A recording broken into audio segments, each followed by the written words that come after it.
introduction. Je vais donner la parole à Benoît Goetz, que nous allons écouter, ensuite à Thierry Pacaud, et nous suivrons par une discussion.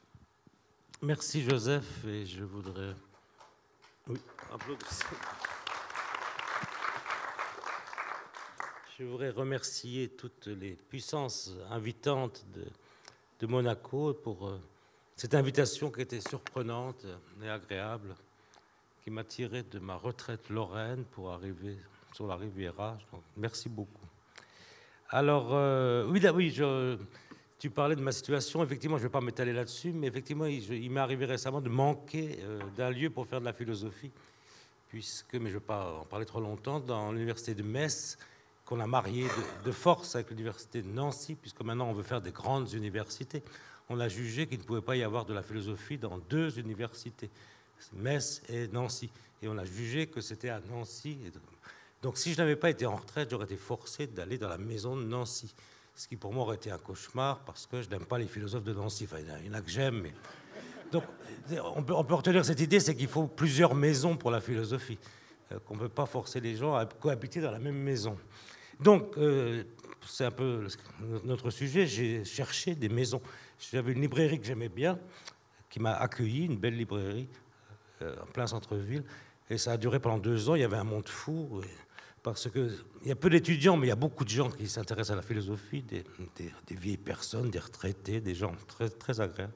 Et puis la librairie a fait faillite. Donc je me suis vraiment retrouvé à la rue, et donc j'ai toqué à la porte de la municipalité, qui était... gentil, qui me donne maintenant des lieux assez beaux. Hein, c'est un peu comme Monaco, mais bon. Mais c'est pas beau comme Monaco, mais c'est des lieux un peu prestigieux, des salles. Et donc ça, voilà. Bon, donc voilà, je cesse. Donc mon court propos, je voudrais commencer par hasard, comme ça, par l'exergue du gai savoir de Nietzsche, qui est une épigramme et aussi une épigraphe, puisqu'il présente ce texte comme une inscription au-dessus de ma maison, de ma porte. Donc voici cette épigraphe. J'habite ma propre maison, je n'ai jamais imité personne en rien, et je me ris de tout maître qui n'a su rire de lui-même. Donc je proposerais qu'on se pose la question de savoir... quelle est cette maison de Nietzsche? Où est-elle? Quelle est sa texture? Est-ce que c'est une idée, une représentation, un rêve, un fantasme, ou une fiction? Bon, que sais-je? Je pense que ce n'est rien de tout cela. Voilà. Je pense qu'il s'agit réellement d'une maison de pensée, et qu'elle est faite de pensée. C'est une maison de pensée, et que c'est ainsi qu'on pourrait chercher de la considérer en se demandant ce que ça veut dire, une maison de pensée. La meilleure façon de connaître cette maison serait peut-être de la pénétrer, d'y entrer, de l'habiter un peu. Et en fait, là, on retrouve quelque chose de bien connu, c'est quand un étudiant demande comment entrer chez un philosophe, il faut commencer par lire quelque chose, par exemple la Gai Science, Gai Savoir. Donc la première indication qui nous donnerait à penser qu'une philosophie peut être une maison, c'est qu'on y entre ou on en sort. Il faut aussi, c'est important, pouvoir en sortir, parce que si c'est un labyrinthe, on n'en sort pas. On connaît tous des gens, des collègues qui sont rentrés dans une philosophie qui n'en sont jamais sortis. Les hegéliens surtout. Mais il y en a aussi qui en sortent, mais bon. Chez Nietzsche, il n'y a pas trop ce problème, on est très vite évacué. Il est très hospitalier. Il est hospitalier parce qu'il permet qu'on sorte, qu'on puisse sortir. Mais alors, reposons encore cette question. Entrons pour voir un peu dans ce qu'un auteur récent, Olivier Ponton, appelle le plus beau livre du monde, le Gai Savoir. Le plus beau livre du monde. Olivier Ponton, le Gai Savoir de Nietzsche, une manière divine de penser. C'est quand même un énoncé exorbitant, personne n'a lu tous les livres, mais c'est bizarre, cette expression me convient presque, le plus beau livre du monde. Donc je propose qu'on continue un peu à entrer dans ce livre et dans la maison de Nietzsche. Où est la maison de Nietzsche? Qu'est-ce que la maison de Nietzsche? Qui est réputée pour être nomade et pour avoir trouvé un habité, ER, ici, dans cette région. La maison de Nietzsche, comme c'est le titre d'un... Non, la maison... Non, Nietzsche à Nice, c'est le titre d'un joli petit livre de Patrick Moriès, Nietzsche à Nice. Nietzsche, dans ses pérégrinations, dans son nomadisme, a fait halte entre les années 82 et la fin, jusqu'à Turin, à Nice, entre la côte, Gênes. Il est passé à Monaco. Il dit qu'il n'a pas joué, mais qu'il a trouvé la socialité du casino intéressante. Il est venu 2 jours avec Paul Rey, et donc il a beaucoup aimé ce séjour. Donc voilà, premièrement. Deuxièmement, si on se demande quelle est la maison de Nietzsche, peut-être, bon, je propose qu'on reste dans le Gai Savoir. Je prendrai le paragraphe 240, qui n'est pas souvent cité. 240, sur la mer. Je ne me bâtirai jamais de maison, je ne me bâtirai point de maison, et il appartient à mon bonheur de n'en point posséder. Mais s'il le fallait, je la bâtirais, pareil à certains Romains, jusque dans la mer. Il se pourrait bien que j'ai quelque secrète affinité avec ce beau monstre.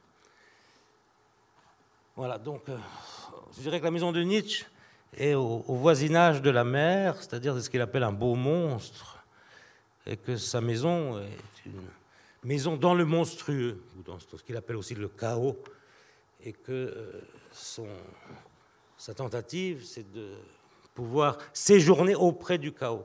C'est intéressant pour nous, si on pense aux maisons de la philosophie, de penser à leur voisinage. À côté de quoi est-on, puisqu'on est, on va le voir, on est toujours un peu à l'écart malgré tout, on est loin de l'agora, du théâtre, des lieux publics.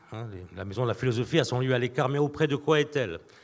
Donc peut-être qu'on a une indication, on est au bord du monstrueux et du chaos, on est dedans aussi, on est dedans, puisque Nietzsche a forcément une pensée de l'habitation, comme tous les penseurs de l'immanence. Immaner, si je puis dire, ça veut dire habiter, ça veut dire être à l'intérieur. Donc entre Gênes et Nice, Nietzsche a fini par trouver sa place, sa maison. Il dit « je rentre à Nice, c'est-à-dire à la maison ». Il écrit comme ça. Et ce qui est intéressant, là, c'est comment il caractérise ce territoire, cette région. Il y trouve une autre atmosphère supra- ou extra-européenne. En bon européen qu'il est, il se réjouit de sentir ce qu'il appelle un africanisme de la couleur, de l'air, de la chaleur, des plantations. Et donc c'est intéressant pour nous aussi de penser qu'une maison habitable, ou la maison de la philosophie, elle doit nous conduire un petit peu dans la proximité de l'ailleurs, et pas forcément au retour à la Grèce. C'est curieux qu'un professeur allemand, se trouvant au sud, ne pense pas à la Grèce, mais à l'Afrique. Comme à Venise, il pensait à l'Orient. Donc ça, c'est une autre notation, une maison un peu ouverte sur le dehors. Habiter, en fait, voilà, qu'est-ce qu'habiter? Tu demandais justement, c'est un peu être au dehors, curieusement. Habiter, c'est être exposé à un dehors. La maison est habitable dès lors qu'elle s'ouvre sur un autre espace. Donc, je ne parle pas trop longtemps. Je voudrais arriver peut-être à un second point.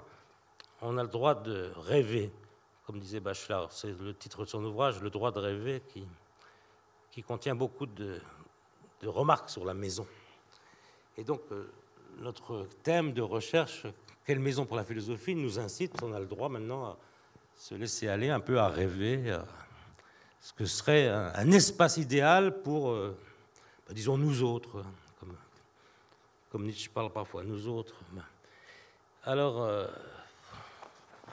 là, je me référerai encore, puisque j'ai choisi d'en rester au Gai Savoir, je me référerai à un aphorisme 280, l'aphorisme 280 que je vais essayer de retrouver, sinon j'ai le livre là, donc je le retrouverai. Je vous demande une petite seconde. Bon, je vais le chercher dans mon livre. Voilà, je vais le chercher dans mon livre, c'est pour ça que je l'ai pris. Donc voilà, là, il répond à la question, à notre question. Qu'est-ce qu'on souhaiterait? Dans le livre du philosophe, il avait énoncé que la tâche du philosophe était de repérer ce dont nous avons besoin, ce qui manque, et que l'artiste doit le créer. Qu'est-ce qui nous manque? Alors effectivement, quand on a perdu quelque chose, ça nous manque, hein, on sait ce qu'on a perdu. Mais peut-être qu'on n'a jamais eu quelque chose et que ce manque, ça serait au philosophe de le détecter. Comme dit Deleuze, si Kafka n'avait pas écrit, ça n'aurait jamais manqué à personne. Donc, qu'est-ce qui nous manque? Donc voilà, aphorisme 280, que Klossowski traduit par le titre par Architecture des contemplatifs. Il serait nécessaire de comprendre un jour, et probablement ce jour est-il proche, ce qui manque le plus à nos grandes villes, des lieux de silence, spacieux et fort étendus, destinés à la méditation, pourvus de hautes et de longues galeries pour les intempéries ou le trop ardent soleil, où ne pénétrerait nulle rumeur de voitures ni de crieurs, et où une bienséance plus subtile interdirait même aux prêtres l'oraison à voix haute. Bon, je passe à un passage où il dit qu'on ne pourrait pas utiliser des églises, des temples désaffectés, que ça ne serait pas supportable pour les penseurs sans Dieu. Donc, pour finir, c'est beau la fin, ces édifices, ces édifices parlent un langage beaucoup trop pathétique pour nous, donc les vieilles églises. Parce que maintenant, on fait beaucoup de philosophie aussi, je suis accueilli aussi dans des églises. Un langage beaucoup trop pathétique. Bon. Pour que nous autres, sans Dieu, puissions y penser nos propres pensées. Notre désir serait de nous voir nous-mêmes traduits dans la pierre et dans la plante, de nous promener au-dedans de nous-mêmes lorsque nous irions de ci, de là, dans ces galeries et dans ces jardins. Donc je crois que c'est bien ce qui manque. Nos grandes villes sont un peu métamorphosées depuis cette époque-là, depuis 1882-87, et ça ne s'est pas beaucoup arrangé. Donc, pour finir mon bref propos, qu'est-ce qu'il nous faudrait aujourd'hui? Il y a des lieux qui ne conviennent plus, les cafés, c'est plus supportable. On peut à peine si on peut encore discuter, ce qui n'est pas philosophique, discuter dans les cafés.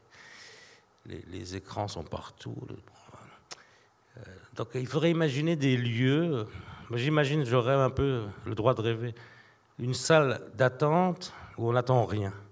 C'est-à-dire, ça serait très économique. En ville, dans une ville, il y aurait une salle où il y aurait des chaises, peut-être des tables. Et les gens viendraient s'asseoir pour n'attendre rien. Ce ne serait pas forcément interdit de parler, mais ça ne serait pas encouragé, ça ne serait pas un lieu de discussion.